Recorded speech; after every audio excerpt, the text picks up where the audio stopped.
Hello guys, सब सभी का स्वागत है फिर से एक नए वीडियो में। चलिए आज का वीडियो स्टार्ट करते हैं। इस वीडियो में मैं आपको बताने वाला हूँ रीट के ऊपर। जैसा कि आप सभी को पता है, रीट के फॉर्म 15 तारीख तक यहाँ पे रहने वाले हैं। जो लास्ट डेट है वो 15 जनवरी होने वाली है और आज जो मैं वीडियो बना रहा हूँ 12 जनवरी को। तो कई लोगों को काफ़ी ज़्यादा समस्या देखने को मिल रही है। मेरे जो पिछले वीडियोज़ हैं रीट के ऊपर बने हुए, उन पर काफ़ी ज़्यादा कमेंट्स आ रहे हैं, इसलिए मैं ये वीडियो बना रहा हूँ लास्ट में जाते जाते, क्योंकि ये वीडियो काफ़ी ज़रूरी है। कई लोगों को काफ़ी ज़्यादा समस्याएं देखने को मिल रही हैं, तो उन समस्याओं के बारे में बात करने वाले हैं। क्या क्या समस्याएं आ रही हैं और कैसे उससे आप निपटारा पा सकते हो, कैसे उससे प्रॉब्लम को फिक्स कर सकते हो, वो सारी चीज़ इस वीडियो में क्लियर करने वाले हैं।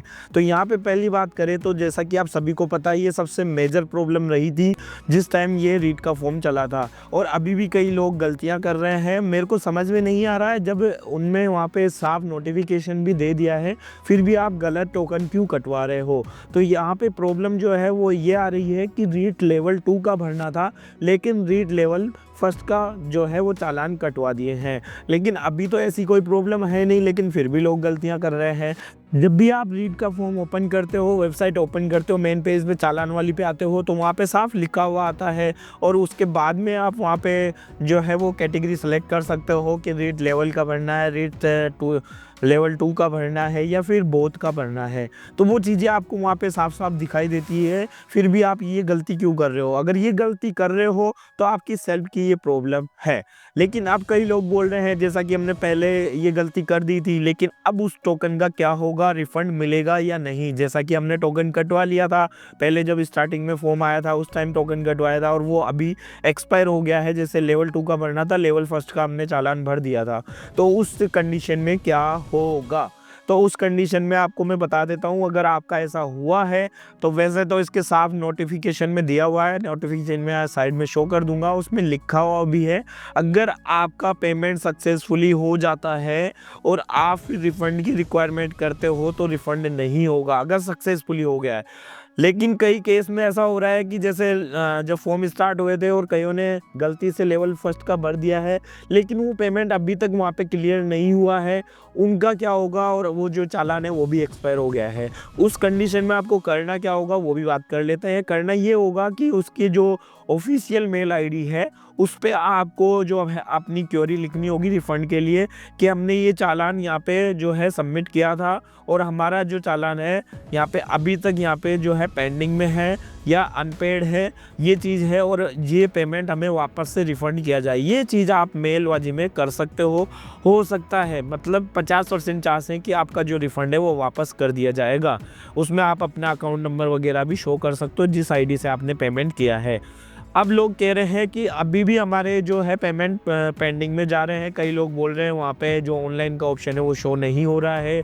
कई लोग बोल रहे हैं वहाँ पे क्रेडिट कार्ड का ऑप्शन नहीं आ रहा है। कोई बोल रहा है यूपीआई का ऑप्शन नहीं आ रहा है। तो देखिए, मैंने तो जहाँ तक चेक किया है ऑनलाइन ऑप्शन में सारे ऑप्शंस वहाँ पे दिखाई दे रहे हैं, लेकिन इस वीडियो में मैं आपको ये भी बताने वाला हूँ कि शो हो रहे हैं या नहीं हो रहे हैं, वो भी अभी चेक करेंगे। तो यहाँ पे मैं आपको बता देता हूँ कि सबसे जो सेफ पेमेंट मेथड है अभी तक जो मैंने रियलाइज़ किया है, वो ऑनलाइन यहाँ पे सेफ़ नहीं है, और जो ऑफलाइन वाला है ई मित्र वाला वो सबसे सेफ मेथड है। उसमें आपका पेमेंट अटकने की, अनपेड होने की या पेंडिंग में जाने की कोई भी समस्या उसमें नहीं देखने को मिल रही है। अगर अनपेड भी दिखाता है तो वो आप जैसे ही ई मित्र वाले चालान स्टेटस पे जाके चेक करोगे तो क्लियर हो जाएगी, मतलब 50% तक क्लियर हो जाएगी। अगर फिर भी नहीं होती है तो उस दूसरे वाले लिंक पे क्लिक करना है, स्टेटस चेक वाले पे, और जैसे आप उस पर क्लिक करोगे वहाँ पे अगर वो डिटेल डाल के वापस से चेक करते हो तो वहाँ सक्सेसफुली दिखा देगा। अगर आपके भी ये प्रॉब्लम आ रही है ई मित्र से चालान कटवाने के बाद में, वो प्रॉब्लम सॉल्व हो जाएगी। 101% है, सॉल्व हो जाएगी, कोई भी दिक्कत नहीं आएगी। मैंने जितने भी फॉर्म फिलअप किए हैं वो सब ई मित्र आईडी से ही किए हैं, ताकि कोई भी प्रॉब्लम देखने को नहीं मिले, और उसमें जो ट्रांजैक्शन नंबर है उससे वापस रिफंड लिया जाए अगर कोई दिक्कत है तो ये चीज़ आपको ध्यान रखना है। अगर अभी तक आपने पेमेंट कर दिया है और पेंडिंग में चले गए हैं तो ये प्रॉब्लम्स मैंने आपको बता दी, इन चीज़ों का ध्यान रखना है।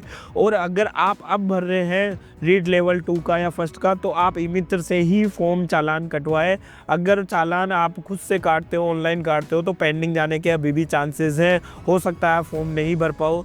और कई लोगों के तो बहुत ज़्यादा ये सवाल है कि सर हमने 2-2 चालान काट दिए, पेमेंट एक का भी नहीं किया, तो फॉर्म भरना चाहिए, नहीं भरना चाहिए, या कुछ आगे दिक्कत आ सकती है। देखो, अगर आपने अभी तक उसका पेमेंट नहीं किया है तो आप दोबारा फॉर्म भर सकते हो, लेकिन वो चालान एक्सपायर होने के बाद में। अगर आप पहले ही भरोगे और ऐसी गलतियां करते जाओगे तो वो भुगतना आपको ही पड़ेगा, आप कोई भी फॉर्म भर नहीं पाओगे। अगर आपके पास फॉर्म ओपन हो जाता है तो भर दीजिए, कोई भी उसमें समस्या नहीं आने वाली बाद में। लेकिन आपको पेमेंट अगर कर देते हो उसके बाद में, ये सवाल तो मैंने पिछले टॉपिक्स में वो देख लें, तो ये चीज़ होने वाली है। तो यहाँ पे इन चीज़ों का ध्यान रखना है, काफ़ी ज़्यादा केयरफुली ये फॉर्म भरना है। आपको मैंने पहले ही बता दिया, इसमें करेक्शन का कोई ऑप्शन अभी तक नहीं है। अभी तक आपका जो फॉर्म भर रहे हो, कोई भी गलतियाँ करते हो, जैसे फ़ोटो की जगह आधार अपलोड हो गया, आधार की जगह फ़ोटो अपलोड हो गई, वो गलतियां ना करें, क्योंकि काफ़ी ज़्यादा लोग ये गलतियां कर रहे हैं। अगर जो साइज़ है वो साइज़ में ही रखे, क्वालिटी एकदम एक्यूरेट रखे, उसमें ब्लरी या कोई ऐसा जो साइन है ब्लरी वगैरह, फ़ोटो ब्लरी ना रखे। अगर ब्लर हो रही है तो दोबारा से अपलोड कर दे, उसमें ऐसा ना सोचे कि नहीं ठीक है चल जाएगी, ये है तो आपको आगे जाके प्रॉब्लम देखने को मिल सकती है। अगर आप तैयारी कर रहे हो, प्रॉपर तैयारी कर रहे हो, तो प्रॉपर आपको फॉर्म भरना ही होगा। अगर आप प्रॉपर तैयारी कर रहे हो, अगर जो टाइम पास के लिए कर रहे हैं, टाइम पास के लिए तो देखो आप कुछ भी कर सकते हो, आप उसमें गलत भी अपलोड कर सकते हो तो भी आपको टेंशन नहीं है। क्योंकि कई लोग ऐसे मेरे पास आ चुके हैं जो टाइम पास से भर रहे हैं। टाइम पास मतलब कि उनको कोई मतलब नहीं है, पास होते हैं तो ठीक है, नहीं होते हैं तो ठीक है। लेकिन कई लोग ऐसे हैं जो उसकी तैयारी में लगे हुए हैं, उनको पास होना ही है, क्लियर करना ही है, आगे बढ़ना ही है। तो उन चीज़ों को काफ़ी ज़्यादा मैटर करता है उन चीज़ों में। तो आप फॉर्म एकदम क्लियर भरे, जो भी डिटेल्स है वो साफ भरे, जो भी डिटेल्स आ रही है नाम वगैरह वो सब कुछ एकदम एक्यूरेट भरे, कोई भी उसमें गलती का ऑप्शन ना छोड़े। हो सकता है 1-2% गलती हो जाती है, लेकिन उसका सॉल्यूशन देखो अभी तक तो आया नहीं, बाकी आ जाएगा तो मैं आपको वीडियो बना के बता दूंगा। कोई भी करेक्शन की डेट आएगी या कुछ भी ऐसा करेक्शन का रहेगा, क्योंकि कई लोग नाम में भी गलतियां कर चुके हैं। अब आप सभी को पता है, जैसा आप टोकन कटवाते हो वहाँ पे अगर आपने गलती कर दी, जैसे चालान करते टाइम, तो वहाँ पे वो नाम जो आपने डाल दिया वही आपके फॉर्म में रहने वाला है। फॉर्म में करेक्शन की कोई भी गुंजाइश नहीं है, अगर आपने टोकन कटवा लिया, चालान कटवा लिया है तो इस केस में भी काफ़ी ज़्यादा लोगों को प्रॉब्लम्स देखने को मिल रही है। हो सकता है कि करेक्शन का इसका फॉर्म लेकर आए, अगर लेकर आते हैं तो मैं आपको ज़रूर अपडेट करूंगा। यही लोगों की क्वेरी थी जो मैंने बता दी है, आपको सब कुछ क्लियर हो गया।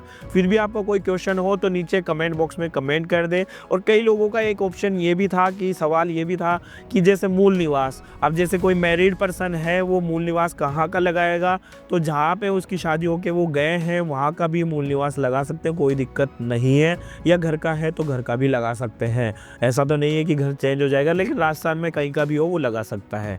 ठीक है, तो आई होप आपको ये वीडियो अच्छा लगा होगा। अगर अच्छा लगा तो प्लीज़ उसको लाइक शेयर कीजिए, कमेंट कीजिए और ज़्यादा से ज़्यादा इस वीडियो को शेयर कीजिए। थैंक यू दोस्तों, बाय बाय, टेक केयर, जय हिंद।